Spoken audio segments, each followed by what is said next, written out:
दोस्तों, मकर संक्रांति जिस दिन सूर्य उत्तरायण होते हैं, इस वर्ष 14 जनवरी को ये पर्व मनाया जाएगा। बहुत ही खास पर्व है ये। सूर्य देव अपने पुत्र शनि देव की राशि में आ रहे हैं, जहाँ पर एक महीना वो रहते हैं। ऐसी स्थिति के अंदर माना जाता है कि मकर संक्रांति पर अगर आप थोड़े से उपाय कर लें तो पूरे साल का लाभ मिलता है। नया साल अभी शुरू हुआ है, मकर संक्रांति का पर्व आना और बहुत सारे योग बन रहे हैं इस मकर संक्रांति के पर्व पर। तो मकर संक्रांति के दिन हम एक उपाय आज आपके लिए लेकर आए हैं, जिसमें 9 ग्रहों के लिए 9 दान क्यों? क्योंकि मकर संक्रांति पर सिर्फ 2 चीज़ों की महत्वता मानी जाती है, स्नान और दान। दान ऐसा है दोस्तों, पद्म पुराण में उल्लेख आता है कि मकर संक्रांति पर जो आप दान करते हैं वो कई जन्मों तक आपको लाभ देता है। छोटा सा एक उपाय आज आपके लिए लेकर आया हूँ, जिसमें 9 ग्रहों से संबंधित वस्तु। आप सब लोग जानते हैं कि लाल किताब में हर वस्तु को किसी ग्रह से संबंधित माना गया है। तो 9 ग्रहों के 9 दान मिलाकर मैं एक उपाय लेकर आया हूँ। आप मकर संक्रांति के दिन ये जरूर करें। और 2-3 छोटे छोटे कार्य भी हैं जो इसके साथ साथ आपको करने हैं। जैसा मैंने अभी आपको कहा कि स्नान और दान की बड़ी महत्वता मानी जाती है, तो वो कार्य आप करिए, आपके जीवन में सकारात्मक परिवर्तन जरूर आएगा। मैं सारी बातें डिस्कस करूंगा डिटेल में, क्या क्या वस्तुओं की ज़रूरत पड़ेगी आपको, किस तरह से आप ये उपाय करेंगे। अंत तक हमारे साथ बने रहें। मैं विकास मल्होत्रा स्वागत करता हूं आपका लाल किताब एस्ट्रो सेंटर चैनल पर।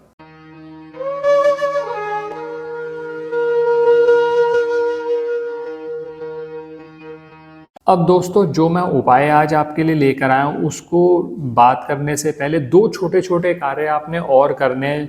वो कार्य आपको इस पर्व का पूरा लाभ देंगे। पहले उन पे बात कर लेते हैं। सबसे पहला काम तो आपने करना है, जैसे मैंने कहा, मकर संक्रांति के अंदर सूर्य देव मकर राशि में आ रहे हैं, तो सूर्य देव का स्वागत करेंगे।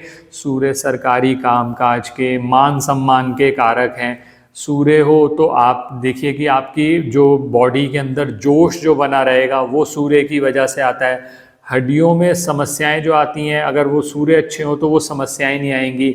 सूर्य जो है वो तेज के कारक हैं। तो सबसे पहले सुबह के समय आप एक तांबे का लोटा लीजिए, उसमें सादा जल डालिए और सूर्य देव को जल चढ़ाइए। ओम घृणी सूर्याय आदित्याय नमः, ओम सूर्याय नमः। जो मंत्र आपको आता हो, सूर्य देव से प्रार्थना करें कि मुझे सरकारी कामकाज से संबंधित कोई नुकसान हो रहा है, या मेरे को सरकारी कुछ परेशानियां आ रही हैं, या मान सम्मान नहीं मिल रहा, या मेरी कोई भी समस्या है, उसके लिए आप प्रार्थना करते हुए सूर्य को जल चढ़ाएंगे तो आपको लाभ। सबसे पहले तो यही हो गया। और सबसे बड़ी बात, आरोग्य आप सही बने रहे, आपकी हेल्थ ठीक रहे पूरे साल के लिए, इसके लिए प्रार्थना करते हुए सबसे पहला काम तो ये कर दीजिए। पहली चीज हो गई। दूसरा, मैंने अभी आपको बताया कि मकर संक्रांति का पर्व सबसे ज़्यादा महत्वता उसमें 2 चीज़ों की होती है, स्नान और दान। तो दान पे अभी बात करता हूँ आपसे, पहले स्नान पे बात कर लें। अब स्नान के लिए दोस्तों माना जाता है कि पवित्र नदियों में स्नान करना बहुत अच्छा है। अब आपके घर के आसपास कहीं पवित्र नदी हैं, बहुत अच्छी बात है, आप जा सकते हैं तो बहुत अच्छी बात है। लेकिन अगर मान लो नहीं जा सकते तो सबसे अच्छा कार्य ये है, जो नहाने का पानी होता है उसके अंदर गंगा जल मिलाइए और उससे स्नान करिए। तो ये आपका स्नान वाला कार्य भी हो गया। अब आते हैं अपने मुख्य उपाय पर, दान। जैसा मैंने कहा कि लाल किताब में हर वस्तु किसी ग्रह से संबंधित मानी जाती है।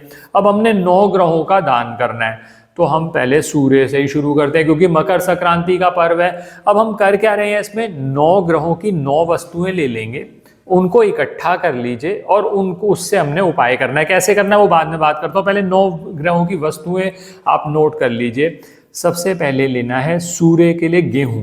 गेहूं कितनी लेनी है? 100 ग्राम ले लीजिए। मैंने एक क्वांटिटी अपने तरीके से बनाई है।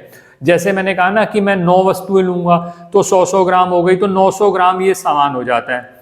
अगर आपके लिए वो भी अफोर्ड करना, बहुत सारे ऐसे लोग हैं जो कहते हैं सर हमारे लिए वो भी हमारी इनकम इतनी नहीं है, हम अफोर्ड नहीं कर सकते, तो आप 50-50 ग्राम ले लीजिए। ज़्यादा कर सकते हो 100 का 200 ग्राम कर लीजिए, लेकिन रखिएगा इक्वल। 100 ग्राम लिया तो 100 ग्राम सारी चीज़ें 100 ग्राम, 200 तो 200, 50 तो 50। अब 100 ग्राम आपने गेहूं ले ली। सबसे पहले ये सूर्य की वस्तु हो गई। दूसरा चीज आपने चंद्रमा की, सूर्य के साथ चंद्रमा का हमने चावल ले लिए। अखंडित चावल ले लीजिए, 100 ग्राम चावल ले लीजिए। 2 वस्तुएं हो गई। अब तीसरे ग्रह पे आते हैं बुध। बुध के ले लीजिए हरी मूंग की दाल, 100 ग्राम लेनी है, जैसा मैंने क्वांटिटी आपको बता दी। ये 3 ग्रह हो गए। चौथा ग्रह आ जाते हैं हम मंगल। मंगल के लिए सबसे अच्छा रहेगा कि आप इसके लिए थोड़ा सा गुड़ ले लें। गुड़ नहीं ले सकते 100 ग्राम गुड़ ले लीजिए। गुड़ नहीं ले सकते तो एक ऑप्शन और दे देता हूँ, लाल मसूर की दाल, वो भी ले सकते हैं आप। ये चार ग्रहों की वस्तुएं हो गई। पांचवी वस्तु बृहस्पति के लिए हम लेंगे चने की दाल, 100 ग्राम हमने चने की दाल ले ली।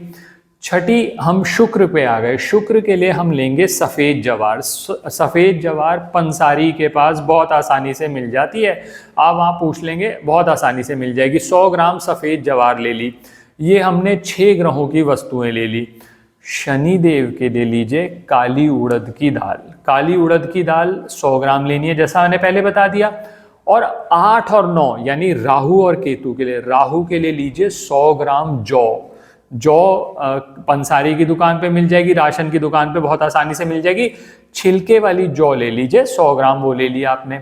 और केतु के ले लीजिए काले सफ़ेद तिल। अब मान लीजिए आप 100 ग्राम काले सफ़ेद तिल ले रहे हैं तो 50 ग्राम काले तिल ले लीजिए, 50 ग्राम सफ़ेद तिल ले लीजिए, दोनों को मिक्स कर दीजिए। क्योंकि केतु का जो रंग है वो 2 रंग है, काले और सफ़ेद दोनों मिक्स किए, वो केतु हो गया।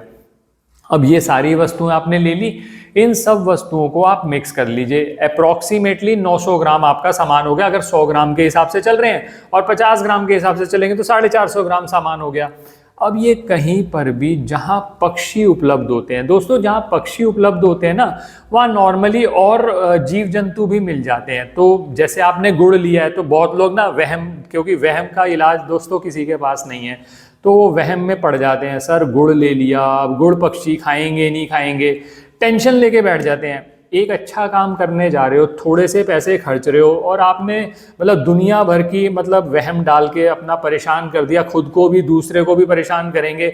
और इस चक्कर में दोस्तों देख लीजिएगा आप, जो लोग रो रो के उपाय करते हैं ना, उनके उपाय लगते भी नहीं है। वो इसका वजह यही है कि उनकी पॉजिटिविटी है ही नहीं, उनमें नेगेटिव है, वो हर चीज में नेगेटिव सोचेंगे। कोई एक चीज आपने डाल भी दी, मान लीजिए गुड़ आपने कहीं डाल दिया जहाँ पक्षी होते हैं, तो वहां पर गुड़ खाने के लिए कई बार बंदर आ जाते हैं, कई बार गायें आ जाती हैं, आराम से खा लेंगे, और नहीं तो कुछ चींटी चीटे तो होते ही हैं, वो खा लेंगे। तो इसलिए टेंशन मत लीजिएगा, थोड़ा ओपन माइंड होकर चलिए। इसी वजह से होता क्या है कि आप परेशान होते हैं लोग, सर हमने बड़े उपाय कर लिए फायदा नहीं हुआ। क्योंकि फायदा होगा कैसे, क्योंकि आप नेगेटिव एनर्जी डाल देते हैं।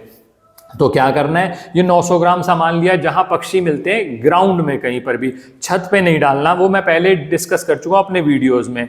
ये आप डाल दीजिए, प्रार्थना करिए भगवान से कि मेरे और मेरे परिवार का स्वास्थ्य अच्छा बना रहे, जो हमें मान सम्मान सक्सेस चाहिए वो मिले। ऐसा कहते हुए आपने ये सारा वस्तुएं डाल दी, वो खा लेंगे। आप देखिएगा छोटा सा कार्य मकर संक्रांति पे किया गया, पूरे साल आपको लाभ दे देगा। आशा करता हूँ दोस्तों वीडियो आपको पसंद आया होगा। अगर वीडियो पसंद आया तो लाइक करें, बाकी लोगों के साथ भी शेयर करें। चैनल पे नए हैं, अब तक सब्सक्राइब नहीं किया तो प्लीज़ सब्सक्राइब कर दें, बेल बटन को पुश कर दें ताकि वीडियोस की नोटिफिकेशन आपको समय पर आती रहे। कोई भी ज्योतिषीय परामर्श के लिए हमारी वेबसाइट्स पर विजिट करके अपॉइंटमेंट बुक कर सकते हैं, जिनका लिंक डिस्क्रिप्शन में दिया हुआ है। धन्यवाद दोस्तों, आपको मकर संक्रांति की बहुत बहुत शुभकामनाएं।